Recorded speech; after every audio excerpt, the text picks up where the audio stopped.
তোমার বললাম তুমি চলে যাও, তুমি আমার কেন নাম পাতাই।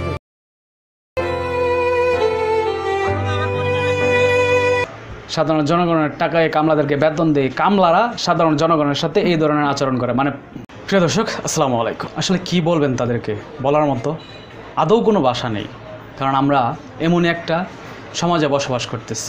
এই আনসার, বিশেষ করে যারা আনসার, তাদের মানে বিহেভ এতটাই বাজে, মানে আপনি কল্পনাও করতে পারবেন না। আপনার হাসপাতালে যান, কোনো একটা পার্কে যান, ওরার দায়িত্ব, কিন্তু ওরা মানে এরকমভাবে বিহেভ করে মানুষের, সাধারণ মানুষের সাথে, যা কল্পনার বাইরে। একজন রিক্সার চালক, সে ভুল করতেই পারে, উনি পরিশ্রম করে টাকা উপার্জন করে, তার সংসার চালায়, সে ভুল করতেই পারে, কিন্তু একটা ভুলের কারণে তার গায়ে এইভাবে হাত তোলা, মানে এইটা কতটুকু গ্রহণযোগ্য, কেমনে মেনে নেবেন আপনি?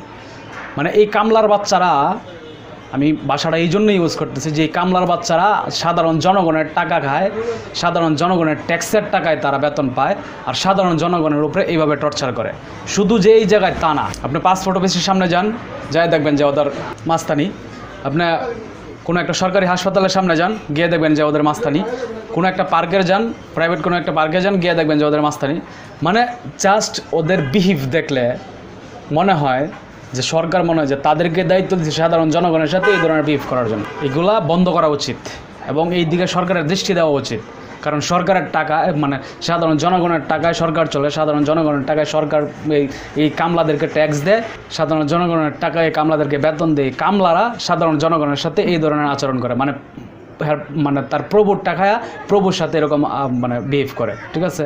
ওরা সাধারণ মানুষের সাথে এই ধরনের বাজে আচরণ করে থাকে, মানে অনেক সেক্টরে, যেটা আমার নিজের চোখে আমি অনেক জায়গায় দেখছি যে এই ধরনের বিহেভ। এটা আমি নিজের দৃষ্টান্ত, আমি নিজেও দেখছি যে তাদের যে বিহেভ করলাম, মানে তারা মানুষকে মানুষই মনে করে না, ঠিক আছে? তো এটার আসলে অবশ্যই প্রতিবাদ হওয়া উচিত। এটার জন্য অবশ্যই যারা আইন প্রণয়নকারী আছে, যারা মানে তাদের উপর লেভেলে আছে, তাদের অবশ্যই এটা দৃষ্টি দেওয়া উচিত যে এই ধরনের বিহেভ আসলে বন্ধ করা প্রয়োজন। আর কার কাছে দাবি রাখবে? সত্যিকার অর্থে দাবি রাখার আসলে কোনো জায়গা নাই।